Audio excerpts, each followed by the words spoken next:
Hey you guys, welcome back to my table of three. If you're new here, my name is Carrie and I do videos on home canning, recipes, and all kinds of things that you find in the kitchen. So I'm so glad you stopped by today. Today I am joining in the Cozy Casseroles of 2023, hosted by Sammi over at Managing the Maze. I will link to her channel and the link to the full playlist below. There are lots of casserole recipes dropping today, all at the same time for you to enjoy. So be sure you check that playlist link and watch all the videos for some fantastic recipes. It's still winter month, so who doesn't need more cozy casserole dishes, right? Today I'm going to prepare for you an Italian spaghetti squash casserole. It is lower carb, gluten-free, and even it could be keto friendly if you do tomatoes and things like that, but it is definitely low carb and a Trim Healthy Mama S and gluten-free. So I hope you enjoy the recipe and I'll see you a little bit later on. Okay, so the first step was just browning up the ground beef, and this is just some ground beef that my sister-in-law and her husband, they raised cattle.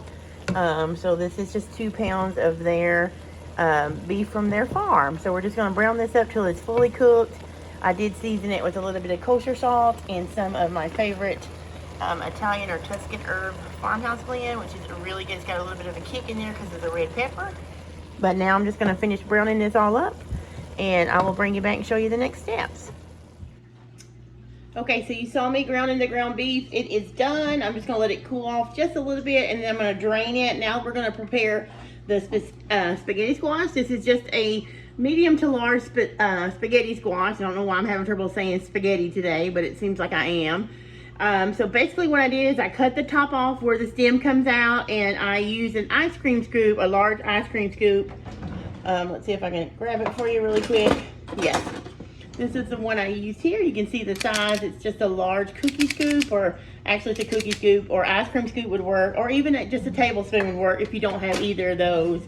But you're just going to scrape out the pulp and the seeds. Now, these seeds are fantastic for your chickens. If you have live chickens like we do, they are great. They are a natural dewormer. So if you do have chickens, definitely save the innards, or the guts, as some people call it, of the pumpkin or the squash that we're talking about today, the spaghetti squash. Save that and feed it to your chickens because it's good for their health, and they will also enjoy it too. So these have already been cleaned out, and they have been given to our chickens. So the only thing I do to prepare this is I'm going to roast it. Basically, there's many ways you can do a spaghetti squash. I'm sure you guys have seen these for now. If you're familiar with them, you can puncture holes all in them, really good holes. You can cook them in the microwave. Just be extremely careful because it can explode if you cut them when they're still really hot. They can burn you. You can do them in the Instant Pot. I've done that as well, and I just cut them in half. Clean them out, stick them in the Instant Pot for 4 or 5 minutes on high and pressure cook them, and they're soft as well. But my favorite way to do is to roast them, and that is because I feel like they have the best flavor when you roast them, and they also let go of a lot of their fluid, the water in these, so your casserole isn't as runny as it can be. So in order to do that, I'm just going to take some olive oil here and just drizzle it over the top. You can avoid this if you want to, or you could use a cooking spray. I just think it adds a little bit of flavor. Honestly, it comes out really slow, so that's probably like a tablespoon of olive oil. And then I'm going to season it, and I'm going to use the same kind of Tuscan season that I did with my hamburger meat. If you don't have this, which I'll link this below through my affiliate store at Amazon, it's kind of pricey, but it lasts a long time. But if you don't have it and don't want to buy it, you can totally use your own combination of garlic and Italian seasoning that you can get from Aldi for like 95 cents or Walmart for 97 cents. So these are, I'm sorry, got a little frog in my throat there. This one does not have, this one has a combination of Italian seasoning, red pepper flakes. It does have salt, so you have to be careful, and basil, just a lot of good, here it is, salt, oregano, basil, thyme, rosemary, marjoram, garlic, onion, red bell pepper flakes, red chili pepper flakes, and salt. I think I said that already, but anyway, I'm just sprinkling that a little bit over the top, and I am going to roast them at 400 degrees facing up like this, so the steam, so they won't hold their water. Maybe they'll evaporate. I find that it does better when you roast them upwards, And this is probably going to take me, you don't want to cook them until they're mush because you're also going to bake them again in the casserole. So this is probably going to take me about 35-40 minutes to get it, maybe 35 minutes. We'll check it and I'll show you what it looks like because they're pretty big. You just want them to where you can scrape them out with a fork so it forms noodles, and then you're ready to let them cool and scrape them out for your casserole. So hamburger meat again is ready to be drained. Squash is going into the oven to roast, and we'll come back in a minute and show you the next step of getting the onions and the bell peppers ready as well. All right, guys, so here is the spaghetti squash that is cooked till tender. You can see how I can now pull it away with the fork. It still takes a little bit of pulling, a little bit of tug, because remember, I don't want this to be mushy because we're also going to bake it in our casserole dish with our other ingredients.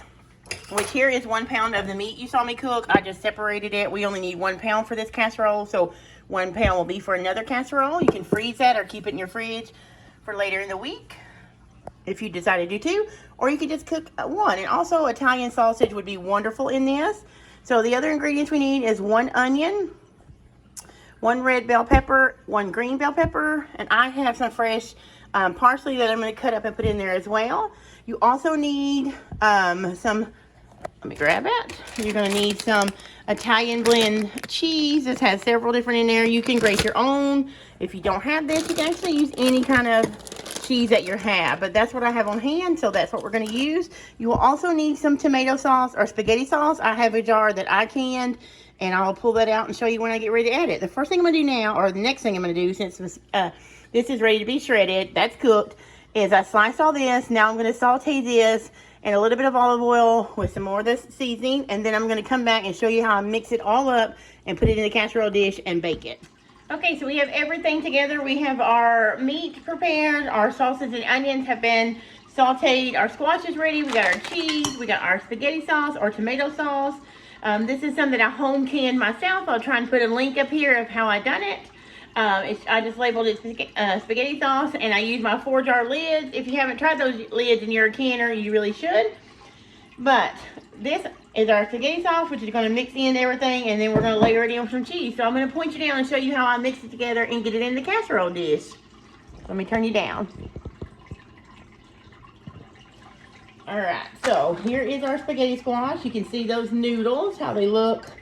And, you know, even if you're not low carb, this is a great way to get extra vegetables in your diet. But if you don't like spaghetti squash, or you don't want to bother with the spaghetti squash, you can totally cook your pasta till al dente with still a little bit firm and use that. Okay, so this is our 1 quart of spaghetti sauce. I'm going to go ahead and add that. Ooh, it didn't work out so great, did it? Alright, so let me go ahead and mix this in. One thing, you may be wondering why we couldn't just cook the squash and dump the raw onions and peppers and meat in. Well, obviously the meat needs to be cooked because you can strain any fat off that comes, especially if you use a, that was, like I said, a farm-raised beef, but if you use store-bought, like an extra fatty, or if you use Italian sausage, there's definitely going to be some fat that needs to be drained off, and you don't want that pooling in your casserole. Also, I cooked the onions and peppers because they release a lot of water, just like the squash does. So it's important to try and cook a lot of that water out before you add it to this casserole, because again, that would make it a little bit too wet. Now, if you like more spaghetti sauce, you can definitely add it. If you want to watch more carbs and you don't want to add all the bell peppers, because some people will say bell peppers are too carby. We eat them. I like them, especially the red and green.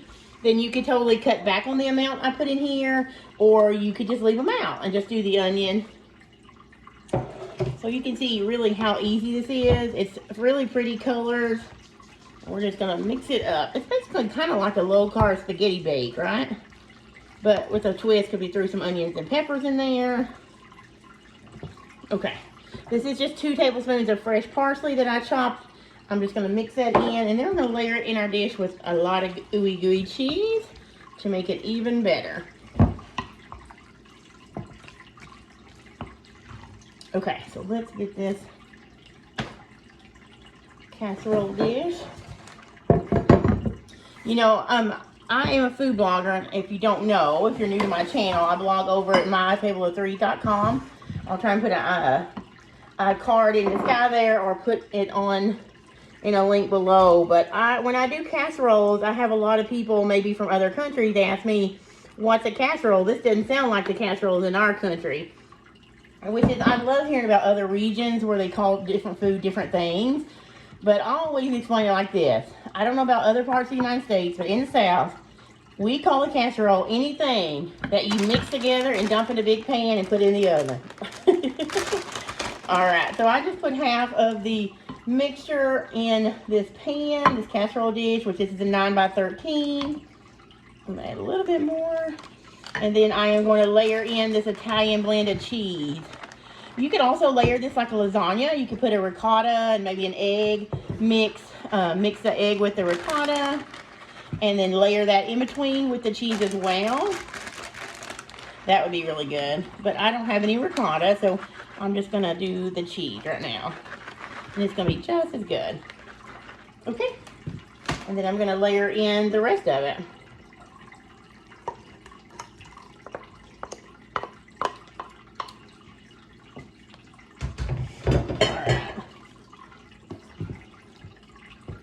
Alright, so let's spread it out over the top, over the rest of the cheese. And then we're going to top it with some more cheese. And I actually am going to wrap this with foil for the first 30 minutes. And then I'll uncover it and cook it probably for about another 15 to 20 minutes until this casserole is really nice and warm and bubbly. And everything has had time to kind of cook together and marry together as far as the flavors go. This casserole is also very easy to adapt. Like I mentioned earlier, don't like the bell peppers or want to change the carb count, just change it, you know. Add more, less, add a different cheese. You can use whatever cheese you have, really. Add a different noodle. I would say this, I like to freeze a lot of casseroles, but I do not like to freeze casseroles that have spaghetti squash like this one because they become really runny. Sometimes you can mix an egg in with this and it will kind of keep it thickened up. But I don't really freeze spaghetti squash casseroles. But noodles, if you're using a regular gluten noodle, that would work. Let me turn you up so you're not talking to my hand. So this is really simple. I have my oven preheated to 400 degrees. I'm going to cover this with aluminum foil, and I'm going to bake it for 30 minutes. And then I'm going to uncover it and probably bake it for another 15 to 20 minutes. When it's done, I'll pull it out and bring it back and show you guys how it turned out. And we'll give it a taste. So see you then. Alright, here is the finished Italian and beef onion and pepper casserole with this spaghetti squash. I'm having trouble with that word today for some reason. I baked it in the oven for a total of about 45 to 50 minutes.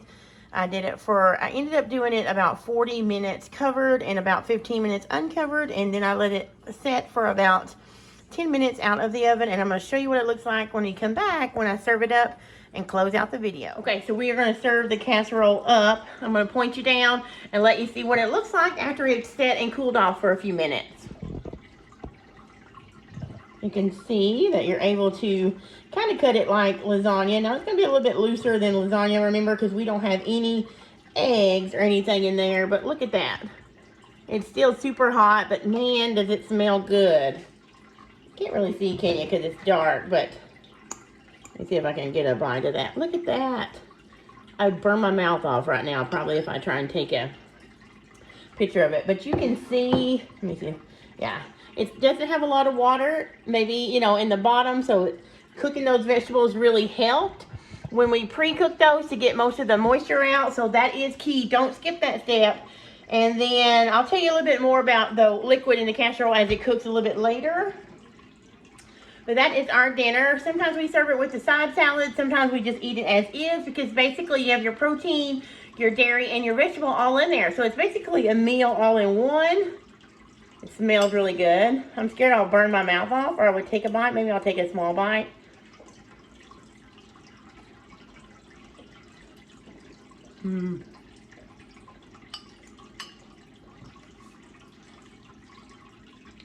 Hot, which is a good thing, right? You want hot dinner.